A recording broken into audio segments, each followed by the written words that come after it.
Yes students, तो आज हम फिर लेके एक हाजिर एक नया वीडियो।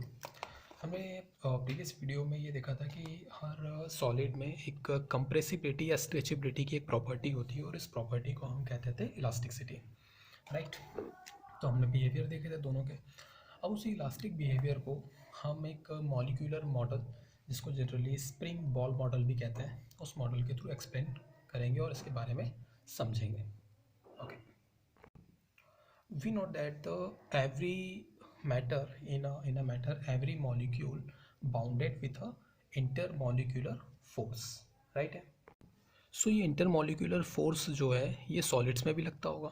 तो जब सॉलिड में लगता है तो इसी इंटरमोलिकुलर फोर्स के कारण सॉलिड क्या होती है, अपनी पोजीशन में रहता है, मतलब जो उसका फिक्स शेप रहता है वो इसी के कारण रहता है। तो हम लिख सकते हैं कि due to intermolecular force solid stay in their position, जिसको जनरली इक्विलिब्रियम की कंडीशन भी कहते हैं। तो हम इसको लिख देते हैं यहाँ पे।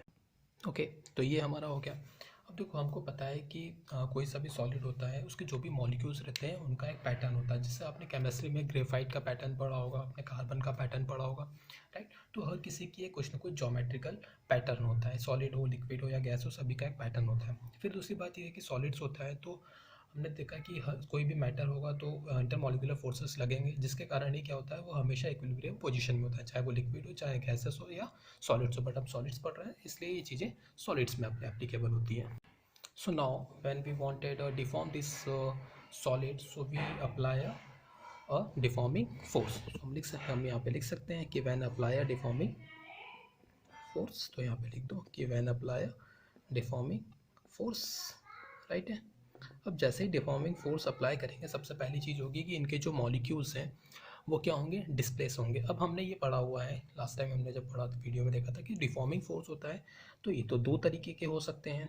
क्या हो सकता है कि या तो हो सकता है कि जो डिफॉर्मिंग फोर्स है वो कभी स्ट्रेस्ड टाइप का हो, या हो सकता है कि कभी कैसा हो, कंप्रेस्ड टाइप का हो। तो कभी स्ट्रेचिंग भी हो सकता है, कभी कंप्रेस भी हो सकता है। जब आप स्ट्रेच करोगे तो इंटरमॉलिक्यूलर डिस्टेंस बढ़ जाएगी, जब आप कंप्रेस करोगे तो इंटरमॉलिक्यूलर डिस्टेंस कम होगी, राइट है। अब जैसे ही हम डिफॉर्मिंग फोर्स को रिमूव करेंगे, सो यहाँ पे लिख सकते हैं हम कि when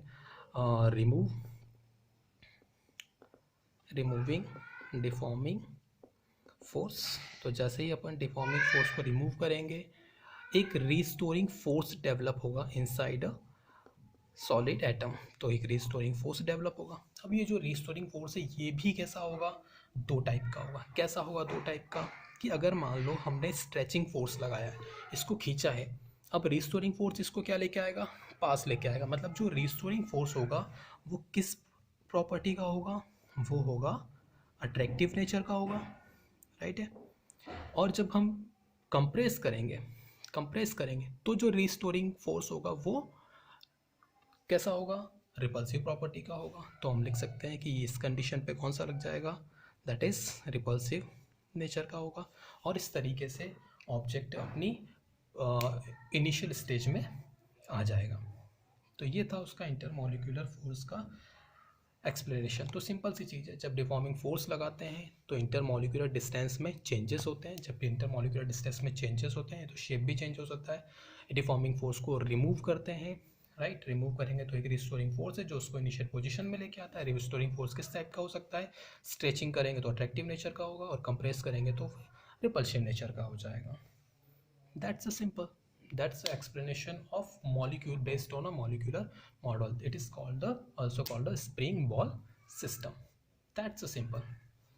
Okay, so it's another shine shots. For more shots, please subscribe the channel, like the video and share the video. Thank you.